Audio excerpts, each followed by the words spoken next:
കേരളത്തിന്റെ സാമൂഹിക സാംസ്കാരിക ചരിത്രത്തിൽ സമാനതകളില്ലാത്ത അടയാളപ്പെടുത്തലായി മാറിയിരിക്കുകയാണ് സമസ്ത കേരള ജംഇയ്യത്തുൽ ഉലമയുടെ 100ാം വാർഷികാഘോഷങ്ങൾ. കാസർഗോഡ് കുണിയയിൽ നടന്ന അന്താരാഷ്ട്ര സമ്മേളനത്തിന്റെ സമാപന പൊതുസമ്മേളനം കേരളത്തിലെ മതനിരപേക്ഷ രാഷ്ട്രീയത്തിന്റെയും സാമൂഹിക സൗഹാർദ്ദത്തിന്റെയും വിളംബരമായി മാറി.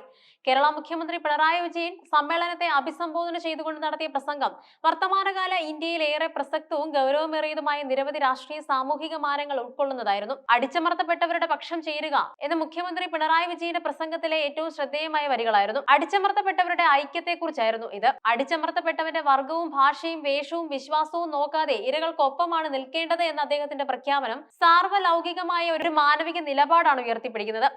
ലോകത്തിന്റെ ഏത് ഭാഗത്തായാലും നീതി നിഷേധിക്കപ്പെടുന്നവർക്ക് വേണ്ടി ശബ്ദമുയർത്തുക എന്നത് ഒരു ജനാധിപത്യ സമൂഹത്തിന്റെ കടമയാണെന്നും അദ്ദേഹം ഓർമ്മിപ്പിച്ചു. വർഗീയതയുടെയും മതരാഷ്ട്രീയത്തിന്റെയും അതിർവരമ്പുകൾ ഭേദിച്ച് മനുഷ്യനെന്ന നിലയിൽ ഐക്യപ്പെടേണ്ടതിന്റെ അനിവാര്യത അദ്ദേഹം എടുത്തു പറയുന്നുണ്ട്. വർഗീയതയ്ക്കും മതരാഷ്ട്രീയവാദങ്ങൾക്കുമെതിരെ മതമൈത്രിയും സൗഹാർദ്ദവും ഊട്ടിയുറപ്പിച്ചു മുന്നോട്ടു പോകണമെന്ന മുഖ്യമന്ത്രിയുടെ ആഹ്വാനം ഭിന്നിപ്പിന്റെ രാഷ്ട്രീയം ചർച്ചയാകുന്ന കാലഘട്ടത്തിൽ വലിയ പ്രത്യാശയാണ് നൽകുന്നത്. കേരളം മുന്നോട്ട് വെക്കുന്ന സമാധാനപരമായ സഹവർത്തിത്വത്തിന്റെ മാതൃക രാജ്യത്തിന് മുഴുവൻ വഴികാട്ടിയാണെന്നും അദ്ദേഹം കൂട്ടിച്ചേർത്തു.